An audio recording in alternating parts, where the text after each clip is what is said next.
Um, so we are live already. We are live already, and I will just Hi Grace, can you hear us? Hello Grace.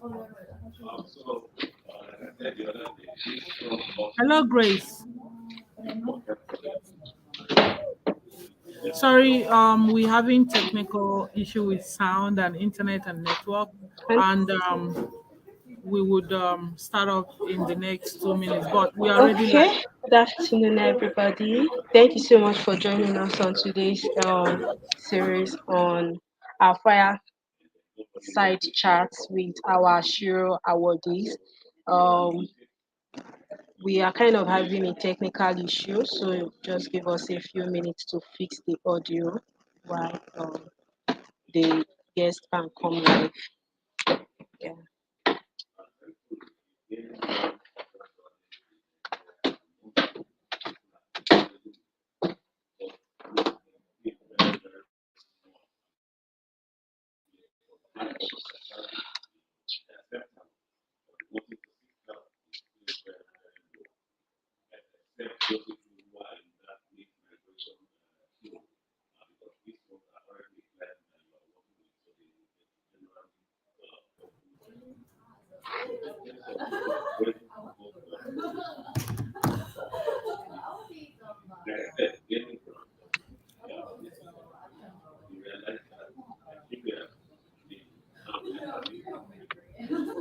Okay, thank you so much once again for joining us on today's series on our fireside chat with our um awardees on the international from our activity on the International Women's Day celebration. And today, I'll be bringing to you phenomenal women who have done exceptionally well in the development space for themselves and for the society at large. And they'll be talking to us on different approaches that they've used to mitigate different challenges they faced while trying to, you know, um, ensure that there is a positive change in our society. So today, I'll be bringing to you two of our Shiro awardees, um, who will be giving us first. We're starting with a brief introduction of who they are and what they do. So join me as we welcome Nenna Ezekiel to the studio. Hello, Nenna. Good afternoon. Good afternoon. Good Okay. afternoon. And we also have Madam Helen here. Hello, Helen. Okay, let's just give her time. I think her network is kind of probably not stable right now, but she's already in the studio with us. So once she comes in, she'll also say hello to everybody. So we're starting with Nenna. Um, Nenna, please, can you quickly give us a brief introduction of yourself, what you do, and your organization? Thank you. Okay. Thank you very much for having me. Good day, everyone. Thank- My name is Okay. Nenna Alaukwu. Yeah. I'm a polio survivor. I'm an author, graduate, and also a civil servant. I'm the Southeast coordinator of Network of Women with Disability. I'm the National Welfare Officer of the Advocates for Women with Disability Initiative. I'm the Southeast coordinator of Physically Challenged and people, vulnerable people of Kimi Nigeria. I'm also the director of another child educational center where persons with disability are being trained on skills. Our organization is a place where we train persons with disability on skills. As you can see, persons with disability, many of them are left to the head of beggars. But we want to reduce that by training them on skills and also empowering them We have many skills that we do in our center.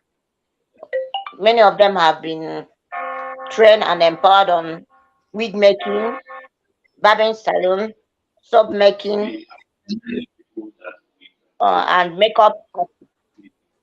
So now the section we are in is making of leather sandal. And that's where the section we are now. In,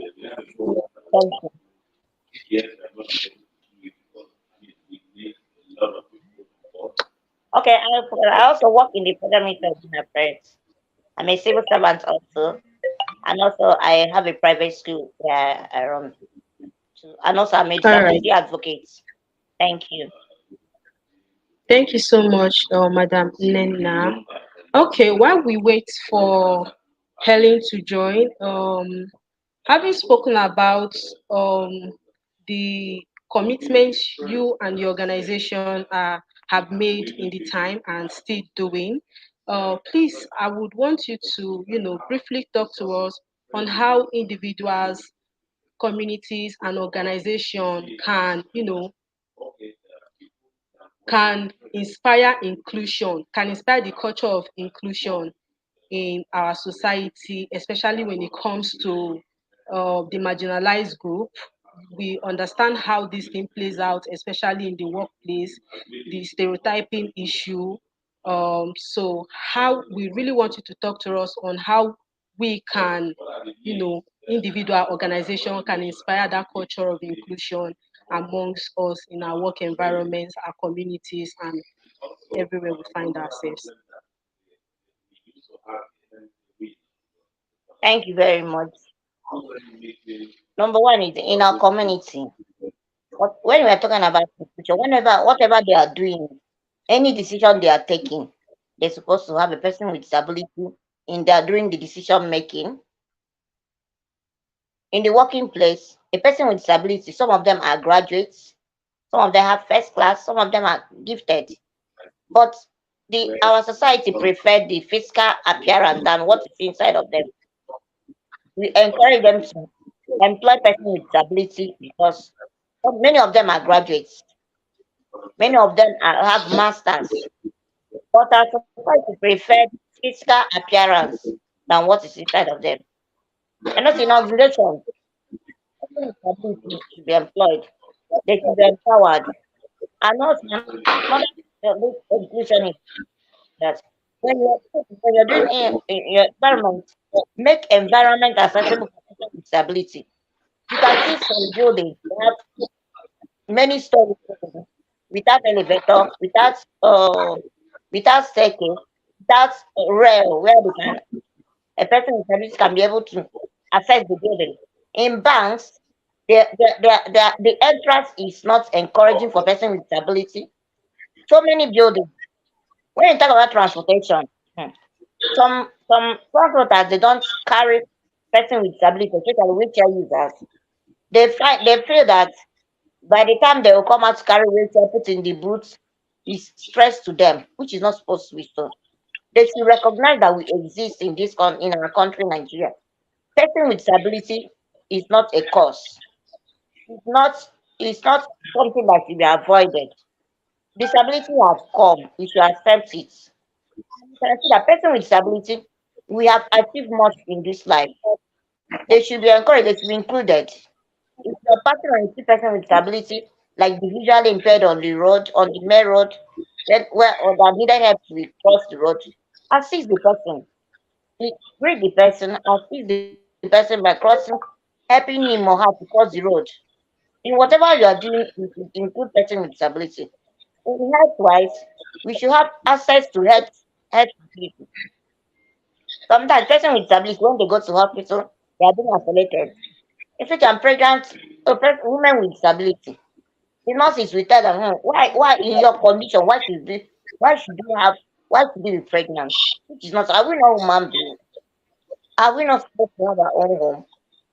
Sometimes the parents or some families discourage women with disability, not even think of getting married. Are we not human beings? Did anything remove us from disability? Did not remove anything from us. It just restricts us. It restricts our movement. And they say where somebody that any place that everybody people reach, a person with disability can reach there. They say that person that runs reach to that place, person that walks will also reach to that place. It's just a matter of time. It's a matter of time. Person with disability have achieved greatness more than people that are even able. They need to be included in anything they are doing, in the economy, in the political, in educational, they should be included. They should be whenever they are making decisions, any decision they are making in this country, in the community, in the NGOs, in everything that they are doing, anything that taking, they should consider person with disability. They're not supposed to take decision of person with disability because they don't know how we feel. They don't know our needs. And the worst part of it that many of our citizens in Nigeria, they will travel in the Western world, they will see how persons with disabilities are being treated like prince and princesses. And they will come back here and they will not implement it. I don't know, but they need to be included in every areas, in anything they are doing. Because person with disability supposed to be included.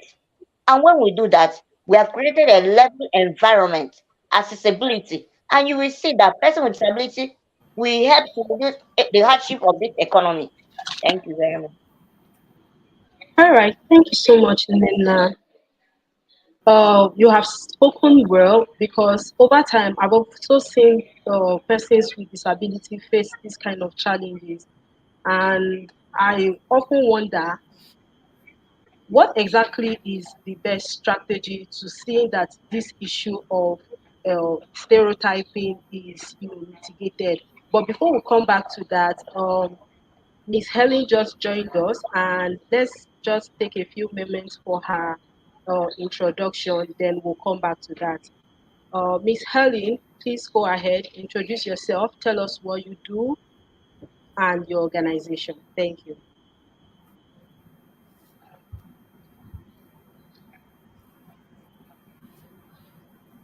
Okay. Hello. Yeah, Helen, please just a moment. Yeah. Okay. Helen is from uh, the disability group, and she's also here with her interpreter who will help us understand what she'll be talking to us about today. Yeah, so we have in the house Mr. Collins who will be helping us with that very service. Collins, please, can you say hello to the house before she go ahead with the introduction? Hello, everyone. Good evening. Can you hear me, please? Yes, please, I can hear you. Go ahead. Yes, Okay, Helen speaking. Good day, everyone. I'm excited to be here and to join you for this meeting, also in commemoration of the International Women's Day. My name is Helen Bayioku-Alase. I'm the national president of Deaf Women Association of Nigeria,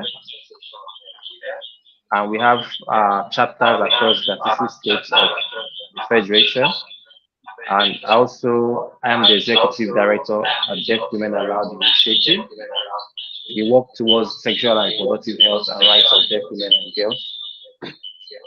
So you can imagine my appearance. I do not appear as a person who has a disability. However, it is just that I am deaf and my disability is invisible. And most times, this has led to a lot of challenge to us because most people feel that since they are not seeing a physical disability and they do not regard.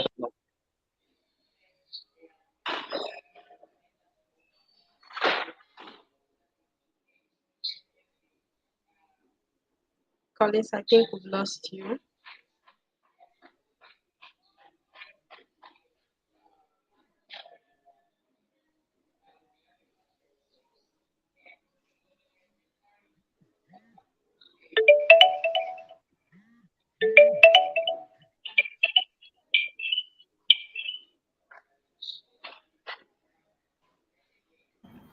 Can you hear me? Yes, please go ahead. Welcome back. yes.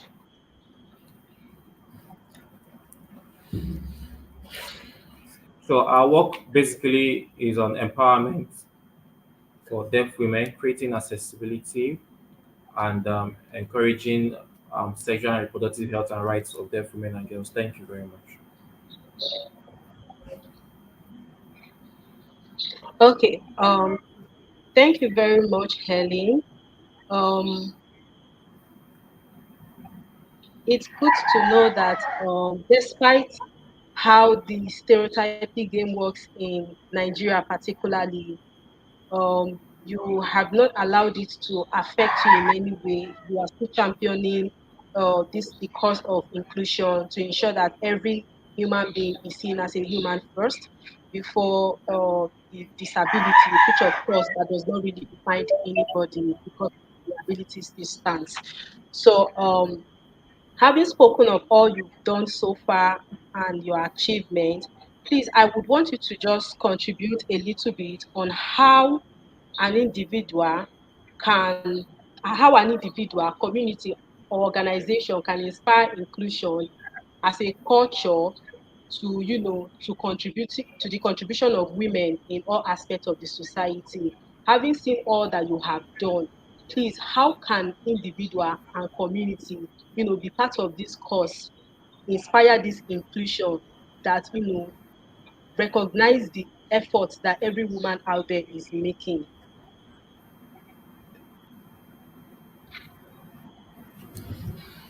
Okay, thank you once again for the question.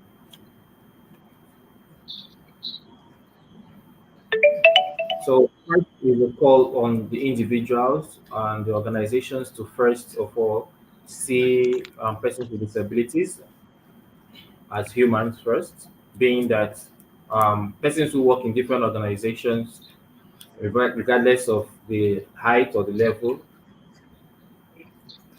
they are first women without disability, before women with disability, and they are part of the society.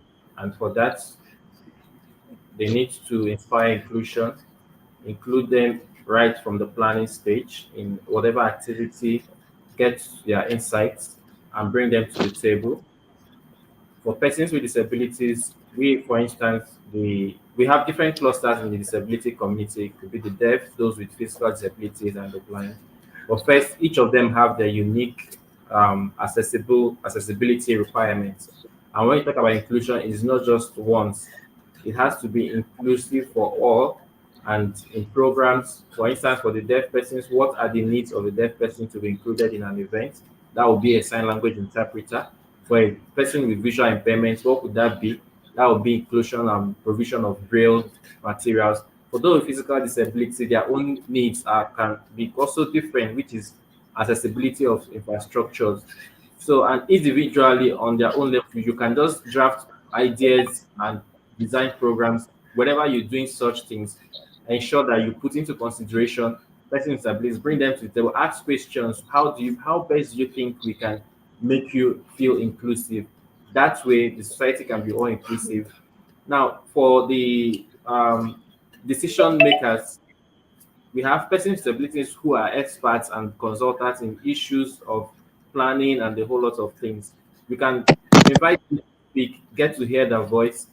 You have to let them come and speak for themselves. Do not speak for them. Let them speak for themselves. They wear the shoe and they know where it pinches more, and they have the right information, the skills, the expertise to talk about what they need. Now, when it comes to organizations, when it comes to opportunities, thankfully, in Nigeria we have the Disability Act, which has been implemented. We see issue of creation of percentage when it comes to employment and empowerment, which is a 5%. At least we see when it comes to job opportunities, let us see at least we have those provisions that have been made available and see how we can fully enforce the provisions of that Disability Act. So to have all to be given that chance. So for me, I might not be able to speak much about the blind or those with physical disabilities. I can comfortably speak for the deaf community because I am deaf and I wear the shoe. I know the experience each day we go through, and I know the different activities that. So I can perfectly speak in that area as a deaf woman. So inclusion is not just identifying all of this, but also seek those barriers and see how we can generally, dispel those barriers. And society in general has failed to recognize and understand the rights of persons with disabilities. So individually and organizationally, we have a whole long way to go in making the right decision and ensure that we inspire this inclusion we're talking about. For instance, we have over 35 million persons with disabilities, and we see that when this number keep rising, you are enough to even form a country. There are some countries who don't have a population of persons with disabilities we have in Nigeria, for instance. So I think with this, the theme for this year, it's actually a call for everyone, both organizations, individually, not just giving the right, but include me in that decision making process. And one thing we also want to understand is before disability, we are women, we have the same body system, we can move, we can do anything that persons without disabilities, or for instance, if for a person with disability, you don't have a different feeling for a woman without disability. It's just the same thing. So we need to identify the gaps and work with different disability clusters and communities and see how we can create an enabling environment and a world being a better place for every one of us. And that's just how we can remove those attitudinal barriers and stereotypes and unlearn to learn more and the negative cultural practices that treats person with disabilities as at their cost or something very, very terrible. So we just see how we can remove our biases and collaborate more. I think that way we can be able to create more inclusive society and be able to also bring them to the forefront of the rights for which we are, seeking for today. Thank you.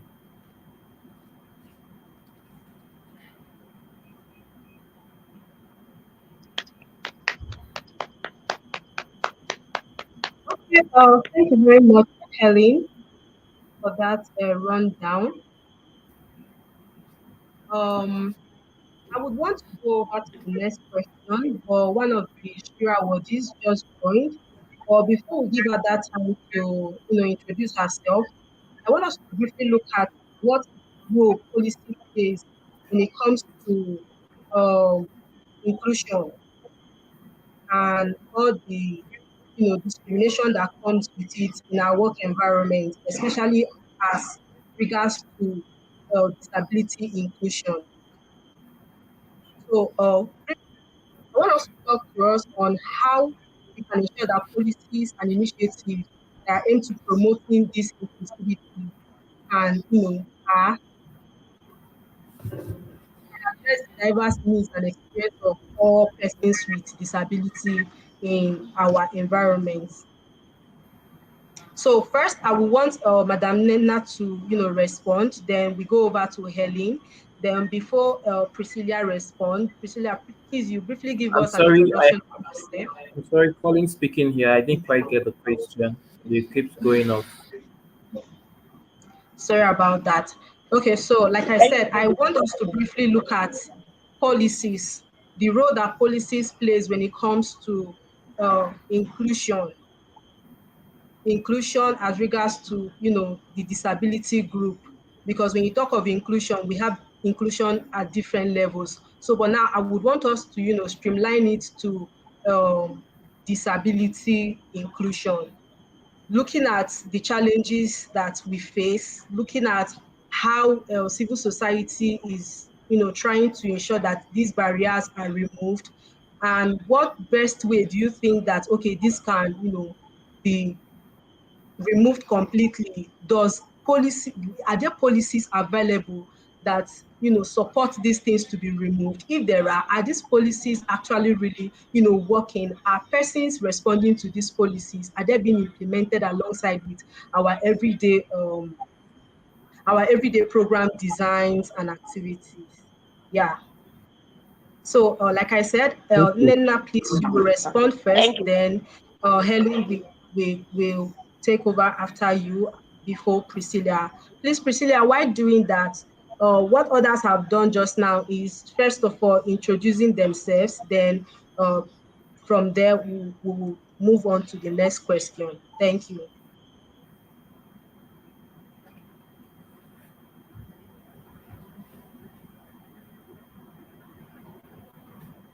Okay. Nenna, please go ahead.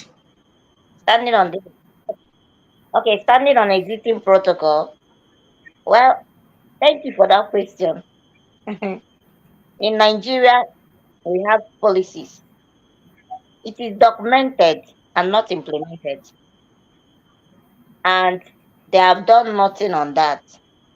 As you can see, before our former president left the office, he signed into law disability rights, disability bill. He signed it into law, and it will be after 5 years if the law is not implemented, the action will be taken. Now it's 5 years. No building has RAM. Many buildings don't have, even the banks. Yesterday I went to the bank, I was complaining to them, your entrance is not accessible. They said I should write to their head office, Lagos, before they can do anything. We have a full policy. When it's implemented, I'm telling you, person with ability to be in heaven on earth. But it's documented, that's somewhere. They are not doing anything about it. Who is speaking for us? They feel that we are not part of the country, that we are not citizens. They regard us as second-class citizens because if we are citizens of this country, the policy have been made, the bill have been signed 5 years ago, and nothing have been done about it. So what I'm also saying that also some CXOs, they make policies without person with disability. When you're making a policy, you have to involve person with disability because the person that wears the shoe knows where it pinches him or her. If they involve us, then we will tell them the needs, what and what that they need to do about our needs, about how we want that will suit us in this country. But no, they will go and make the policy and they will keep it. They don't it's not implemented. You go to some offices, in some offices, they don't have RAM. Sometimes if I go to office, I used to sit on mango tree if there's no light. Because at my office is sometimes in third floor. I don't have to climb the staircase because I want to keep myself that I'm working. Anytime I want to office and there's no light, I will sit on the mango tree from morning till 4 o'clock. I'll go home because there's no light. Sometimes you stay in your office and they will take lights, no generator, standby generator. Either you stay there or you have to come down. That is the country we find us, and we have accepted that. We have done some advocacy on the implementation, but nothing. They're not doing anything about it. We have, when I mean big documented policy on the welfare of person with disability, but nothing is done about it. Thank you.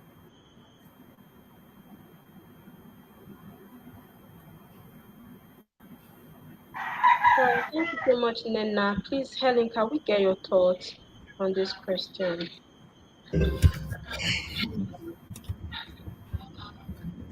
Thank you so much again. Just as my sister Nina has explained, she actually said almost all. Yes, we have the Disability Act in Nigeria implemented. And Nigeria also have is a signatory to so many international instruments such as the UNCRPD, Convention on the Rights of Persons with Disabilities. We have adopted so many of these international instruments and laws. Even in Africa, we also have a whole lot of people, a lot of policies, international policies on accessibility. The list is actually endless. And the right thing should be all to get aimed towards empowering and supporting persons with disabilities. However, we do not see much of that, and the barriers remain there. The barriers as enumerated in disability bill are still there. And the funny thing about disability is that when we see it took about 8 years of struggle for us to see that Disability Act come to fruition. And now, because that time they were telling us that without a bill or policies, nothing would happen and our rights will not be respected. And what is the point of accessibility? For us, the understanding of disability means to carry, for instance, the person with disability who works in a story building, you have to lose a dignity because they have to carry him on the wheelchair and climbing the staircase, or a person who is blind, they'll be carrying him like a baby. All those kind of practices. So, for instance, in some developed countries, like when I went to the US, even the roads, the transport systems, all clusters of persons with disability, they have their specific needs, all freely given. Even those on wheelchair, there are special cars for them. For the blind can actually navigate on his own, read the braille like readings on public equipment and the whole stuff like that. But in Nigeria, our politicians have failed us. They spend most of their energy and carry things out in other countries and refuse to implement it in Nigeria. So we notice also politicians too do not support the implementation of this, some of these laws when it comes to disability laws. In Africa also, like we have the Maputo Protocol, also that was adopted last year as well. And we also see Nigeria being a signatory and adopting that as well. And we have the moratorium period also, which has also expired for the implementation. And what is the best way or means for accessibility? So the issues are not just little. However, we have not gotten the 5% percentage quota too is still there, whereas most people are scared to fully implement it, or even demand for resources that could help such implementation. So Nigerian government also, something like will give you a job and they'll just keep you in the office without giving you anything to do, because they just, something about giving you your job depending on your prescription, on what you can do, and not just employing you for the sake of employment, but making sure that you are being productive. So we need to see how we can dispel the charity approach to disability and ensure that we use the right approach of rights. There are four approaches to disability. We have the rights-based, the medical approach, the charity approach, and that of the social approach.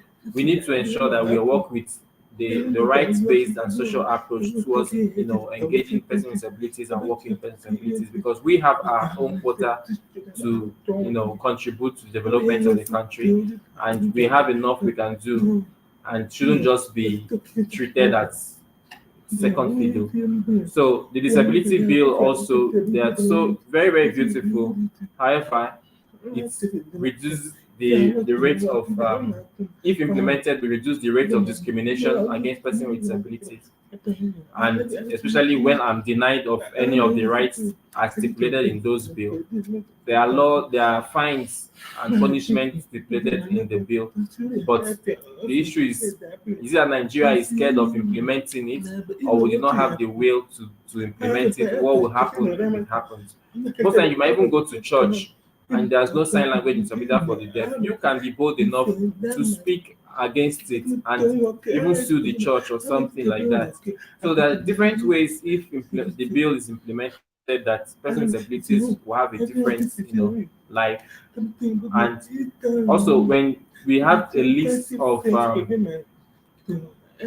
also services and activities that we can benefit from the law. So I think maybe the government do not have the willpower to do that or to enforce the law, but we see how we can continue to work, like the National Commission on Persons with Disabilities or the National Assembly, how they can help to see how we can work implementing these laws to reduce the high risk of discrimination amongst persons with disabilities.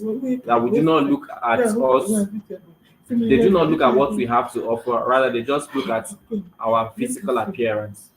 And when they feel that they see you and discover that you have a disability, or they look at you first and later discover you are deaf, they have a whole negative stereotype towards you, and this all contributes to the food societal disadvantages which we face daily.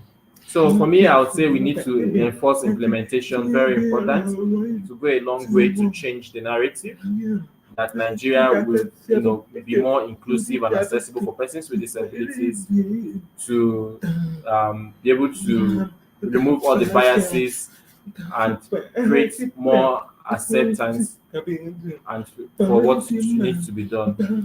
So implementation is the challenge, not only in the disability community. There are so many other laws in Nigeria that are not yet implemented, not just disability act. It's acting like it's just a norm in Nigeria.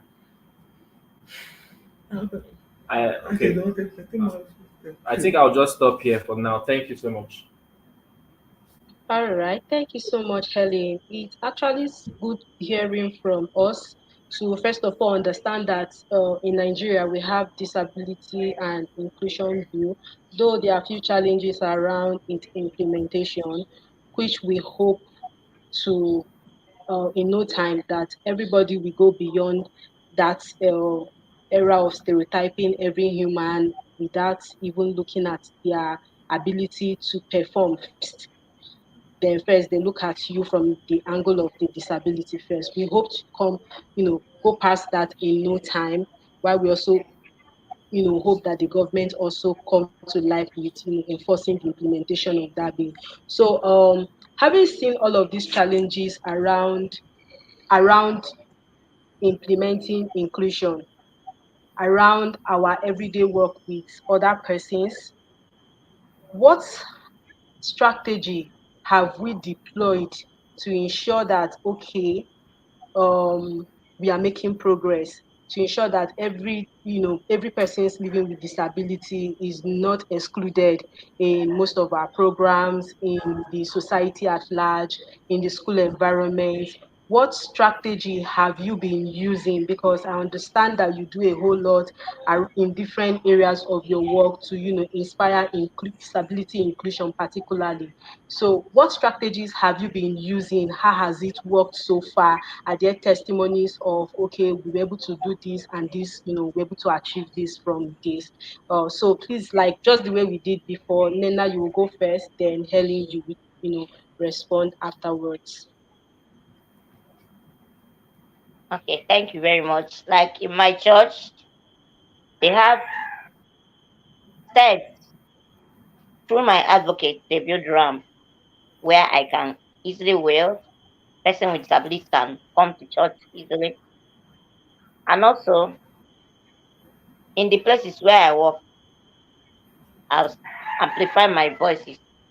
And also in families, in not only the society that are excluding us, in some families, how they treat person, their children with disability, it's not even good to be heard about. Forget my voice. Encourage family parents to educate their children. I have one whom their family have given up on, but through my advocate, the person is now a graduate. She's a polio survivor. Many of them have been encouraged that if you cannot go to school, you go and learn trade. Some of them, through my advocates, have learned trade and now have their own businesses, their own shops. Some have entered the school. So person person with disability, the advocates work has been working, though it's not easy.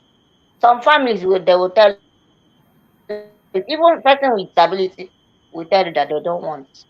Even some churches, they will tell you that we don't have time for that one, we don't have plan for that one. It's not easy, but we will not give up. We still talk to amplify our voices until the act is being implemented. Even in our schools, during my university time, my lecturer time is my lectures sometimes is upstairs, but because of my advocacy, they turn it on the ground floor. in third floor, second floor. I will say that I will not participate in that. They should know that person with disability is involved. They should know that we should have access to good environment so that we can be able to participate freely. Because when you're being carried off, immediately they carry you off, your self-esteem, your heart have already went out of you. Then when they bring you down, before you get yourself out of the program as well, you not even enjoy that any place you went to. So the advocate of, even in my organization, I went to all the two local governments. I went to Jonapid, Abia State, begging them, please, Aba South and Aba North, begging their chairman to bring person with disability, come and learn the trade free of charge. And after then they'll be empowered. So the advocacy continues.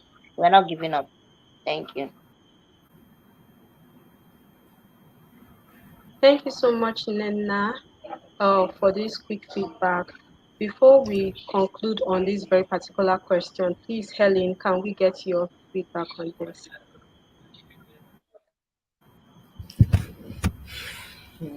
Thank you so much again. So truly, when it comes to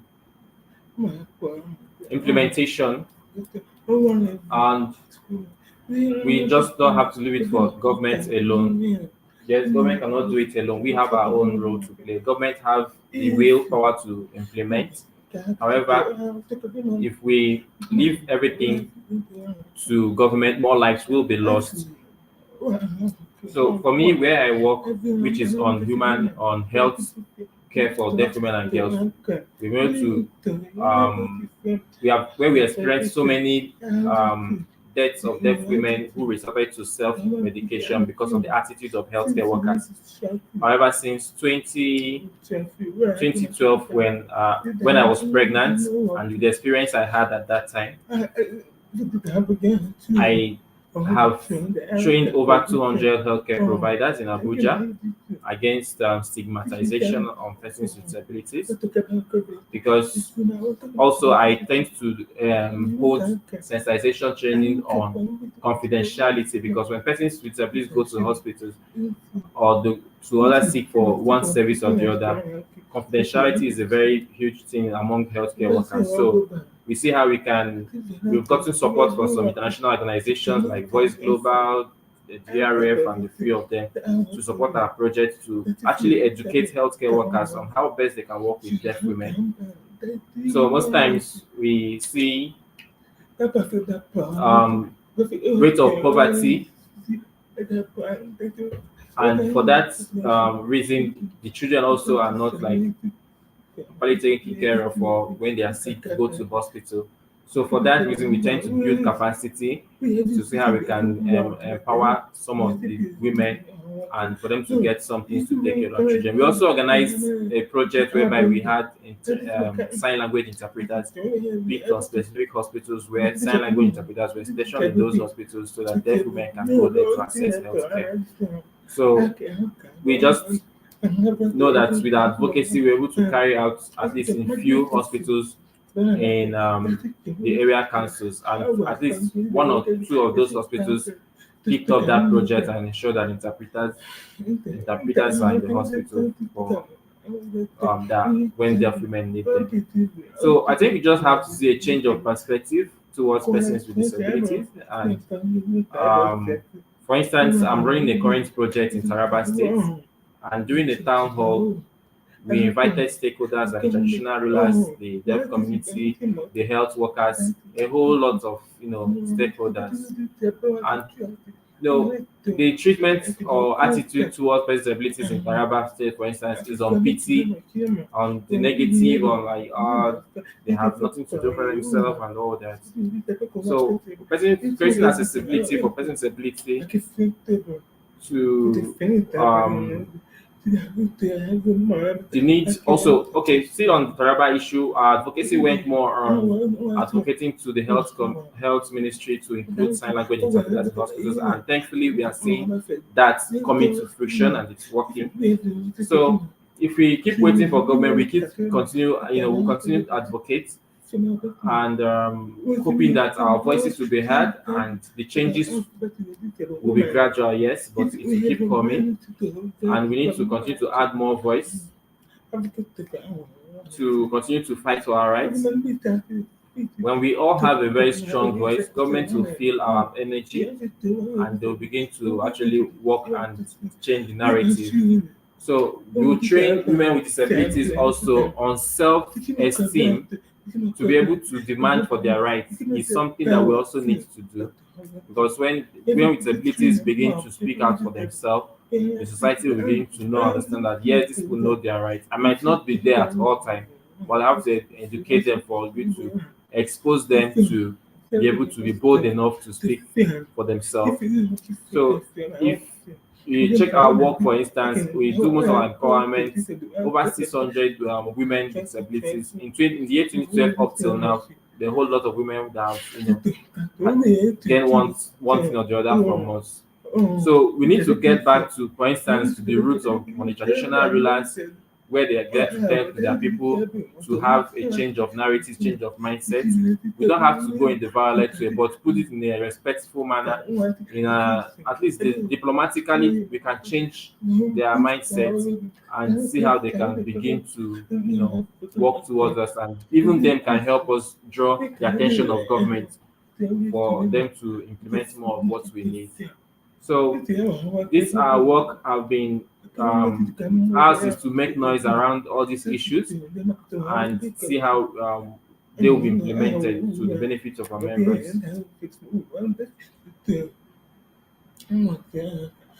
So there was an issue about a deaf woman who, had to go to a hospital, and due to the lack of attention to her at the hospital, the women will actually lose their lives. So, but we'll have quality healthcare service, all will enjoy the services, and we'll better for it. Thank you. Thank you so much, Helen and Nenna. I'm so happy to hear all that you have mentioned, especially as regards to the outcome of your advocacy. Because oftentimes when a problem exists, sometimes you get to think, okay, we'll just have to, wait for the government to come fix it. We'll keep talking to the government until they are able to, do one or two things to solve that problem. But it's so good hearing from us to see the extra miles that we've gone to see that, okay, a few things are corrected around us, like supporting the person that went to school, the hospital.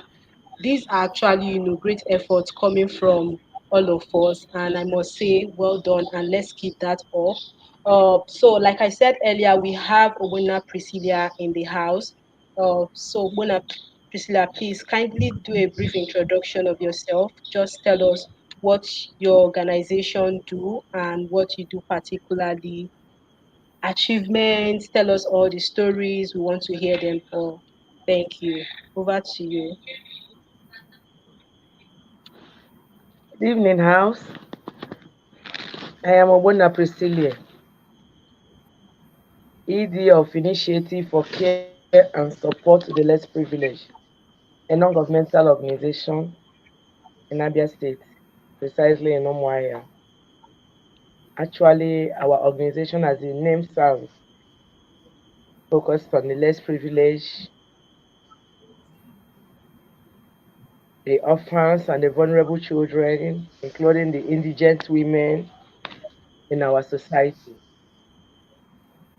We give care, support, protection to child's rights and women's human rights in general. In fact, I thank SieDi-Hub for this great opportunity, this Fireside chat.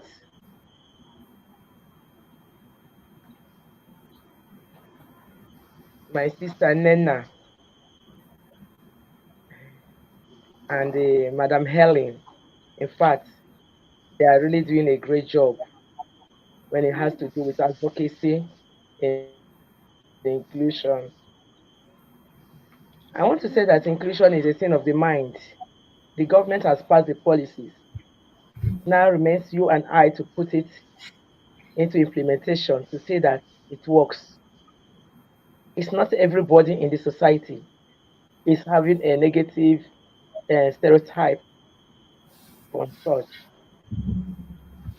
I can say it's individual.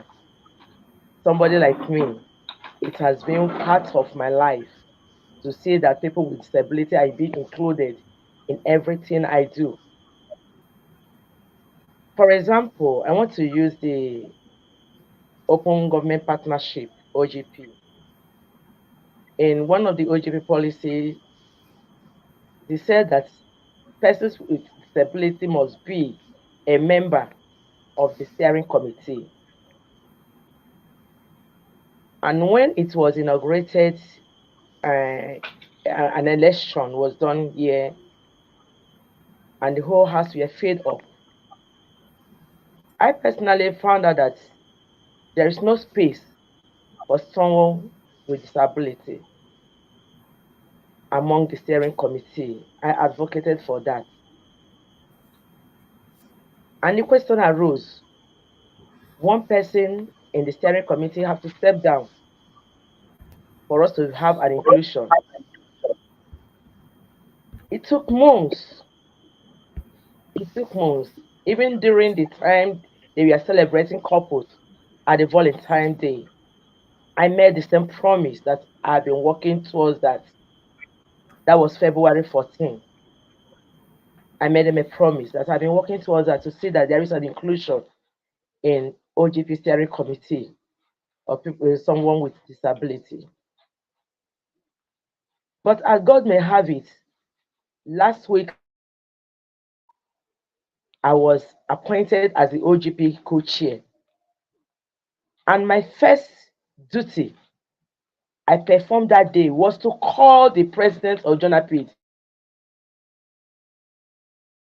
My space was now vacant. I have to fill it up by inaugurating him as a member of steering committee of OGP in Abia State. If I don't have such a mindset, I wouldn't have make any move. I would say be quiet like others. We are 10 in number. But because I found out that it is important and necessary, disability is the thing of the mind. Let's forget about the physical aspect. A normal person can be disabled mentally. You may be well physically, but mentally you are disabled. Someone with disability has a lot to offer. When we bring them in, we find out there is a lot of potentiality that God has deposited in them. But when you keep them behind,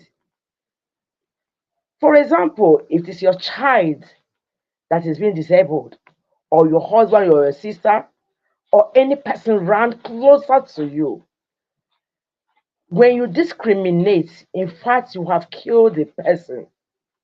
Though the person lives, but the person is dead already because of the discrimination. So I'm someone that advocates for their rights. And their inclusion is very, very important in everything. In everything. If Sister Nenna on her own we render skills acquisition to people without disability and also with people with disability, then how can one stand and degrade her that she is living with disability? No. Look at my beloved sister dear Hellen. Look at her. Very beautiful.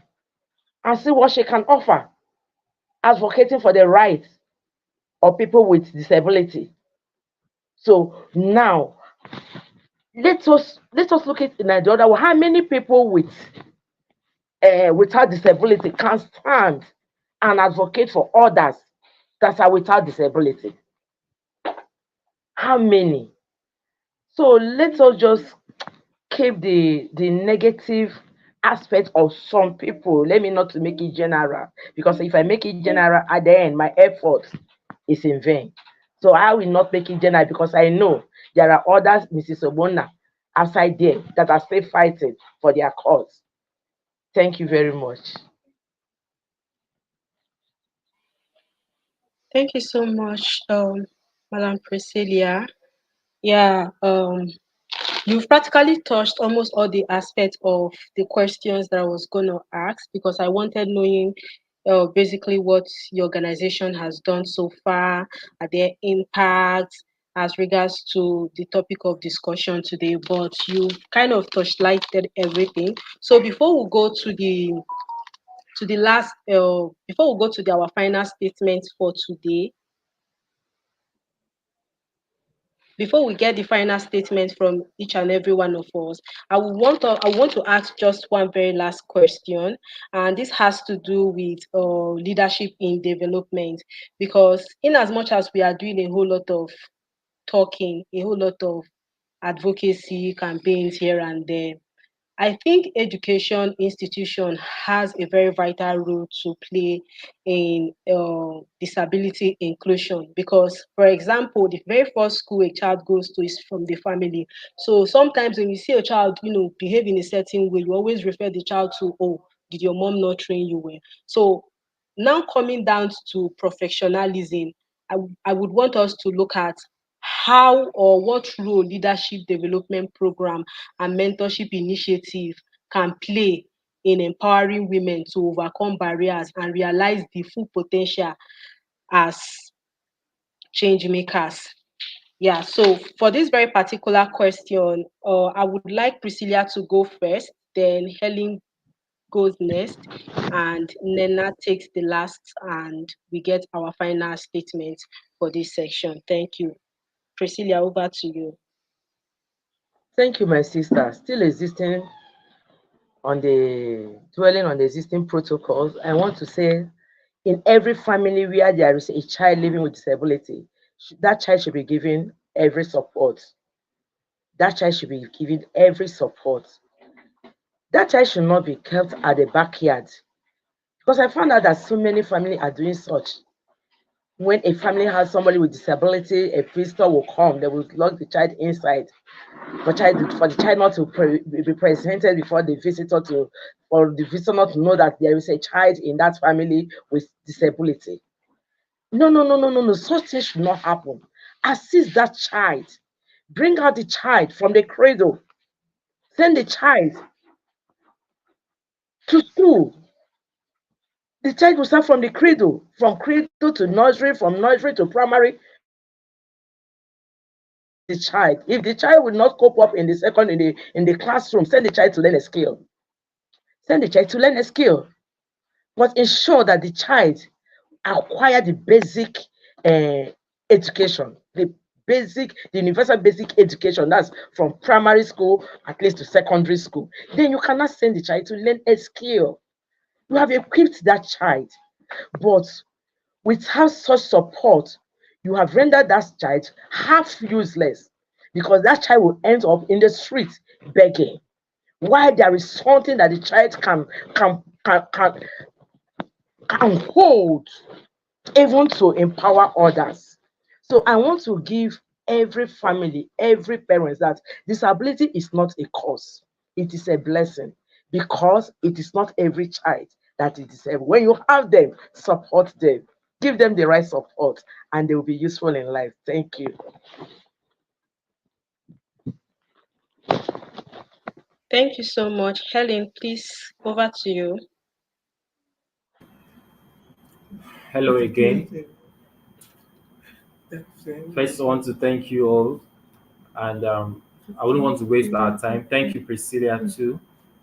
And I would like to emphasize more on what you had said. Parents today, most of them are not proud when it comes to having their children with disability because of possibly because they feel the society will stigmatize against them, or most of these parents go through a lot of mental health challenges because when they feel they'll be mocked outside when they showcase their children with disabilities. Possibly that is the reason why they do all that.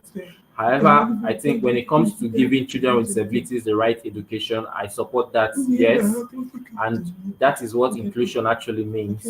For me, for instance, I became deaf quite early. I was hearing up to when the year 1992, and what did my parents give me? The best gift my parents gave me was education.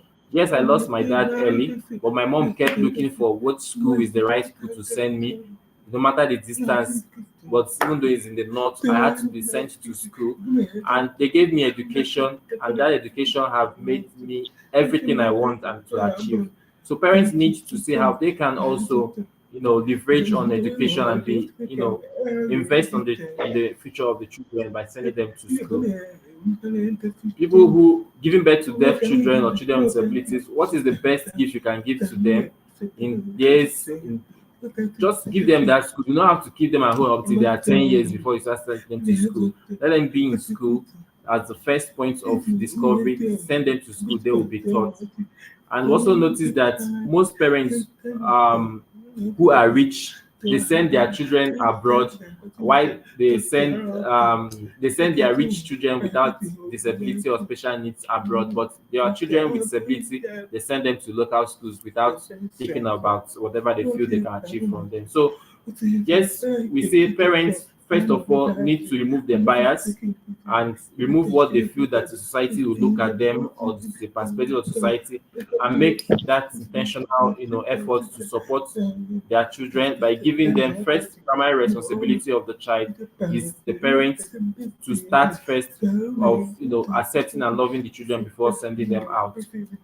So we have to invest in education for them and see what the field society can do and be able to treat them from home. My mom, for instance, she didn't know what I will become today. I have traveled almost in so many countries, but if I was not given that opportunity, the places I've been to today, the opportunities I've been to today, I wouldn't have achieved it. But that's all because of they invested in my education. So it is not just about having international, having platforms, but how we can use our platforms where we also appear. It's actually like in UN. When I become what I want to do today, I can speak at the UN and conventions and all that, because all of this, I don't think would have been achieved if they were treating me as a cause or something. So we need to see how we can wash and push for that inclusion and celebrate our special needs children and give them the right foundation. They will do better. The children can become leaders of tomorrow. You never can tell. Just invest in them, inspire that change, and include them in all we do. That is what I charge the parents. Thank you.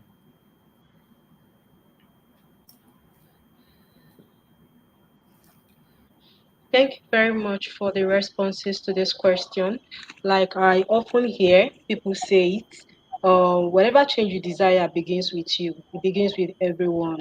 It is not a duty of any particular group or sector. It's an inclusive effort we have to be intentional about. So, like we've held our awardees talk to us today on inclusion, especially as regards to disability. It's something, in fact, it's a wake up call for everybody. Let us just even look at it that okay, today there is no policy to forcefully make us accept everyone, every human being to be a human being first. Look at their capacity first, and see how they fit into what we do or they do not fit into it before looking at the disability. So but like today we should be able to understand that okay, it's actually a collective thing. It's something that we do not need policy to act on. It's something that everybody has to take it up as a mantle to like, okay, everybody is important in the system, and to learn to also, treat everybody equally. Nenna is not here. I don't know. I think her network has issue. So I would want to take a last statement from every one of us. Let's assume that nobody learned anything from all we've said. So probably this last statement will help us to, recollect all that has been discussed, and that should be our take home from here. So we'll be starting from Helen, then we'll move to Priscilla. We hope that Nenna joins before then. If she's not able to join, we'll call it a wrap from here. Thank you, Helen. Please over to you.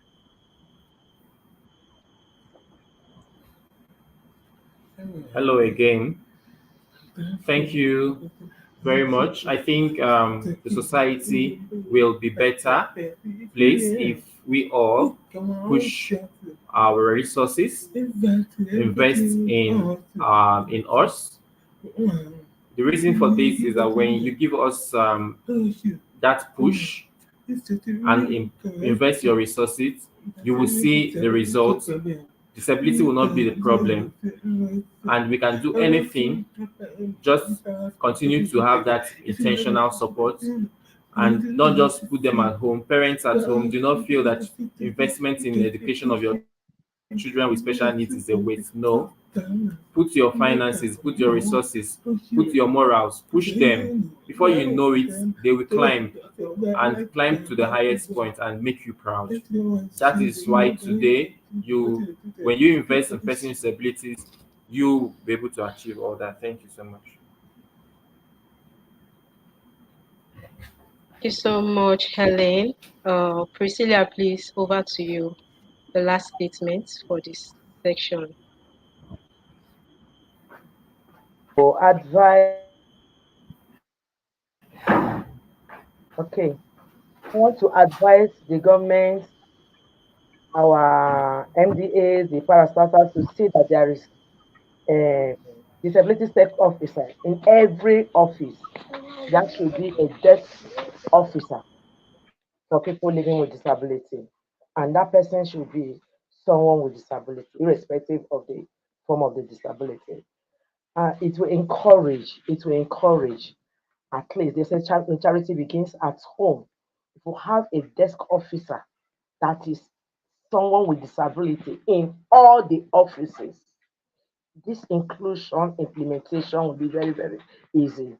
But you don't tell me that in an office where there is no desk officer of someone with disability and someone with disability is coming for an intervention or service delivery. That is where you see this discrimination coming in. So I want to recommend that there should be a desk officer in all our NDAs, in all offices, to attend to people with disability, to stand on their behalf, to speak, to be their mouthpiece. He that wears his shoes, no wears his pinches. And again, the area of implementation, it should be a there should be a task force, there should be a monitoring, and again, there should be a portal of reporting. There should be a portal, a public portal for people with disabilities to report when there is any discrimination against their rights from anybody or in any office. They should report. There should be a portal, a feedback portal. Thank you very much. Thank you so much, Priscilla. Before we get our last statement from Madam Nenna, she's back in the studio. We'll just look at a few comments here. From Jonathan. It says state and non-state actors should implement accessibility standards in infrastructure, transportation, and digital platforms to ensure they are usable by persons with disability. Yeah, that's exactly what we've been talking about. There has to be inclusion in all aspects of our daily living. Like I said, it's a wake-up call for everybody. We all need to play our own part to see that, okay, everybody is carried along. Yeah, Madam Nenna, okay. I think we lost her again. Yeah, okay. From SieDi-Hub, like I said, this is a wake-up call for everybody. It is not strictly for any particular person. It is something that it's for everybody. You could do your own little, contribution from your immediate environment. Support everyone. Do not remove that stereotyping thing. See every human being as a human. Let us exist as one. And I'm sure with that in mind, we will do better going forward. So thank you so much, everyone that has joined us. And my special thank you to all our Shiro awardees. You guys have done exceptionally well, not just today, in all your endeavors, which is what has, of course, earned us all this award. And the other ones that you have done elsewhere, everywhere, your praises are everywhere. I must say thank you so much for everything, and keep it up. And until some other time, our audience, we'll call this a wrap. Please stay tuned on all our social media platforms to know when next we'll be having another series on this fireside chats with our IWD 2024 Sheroes. Right, bye. Bye.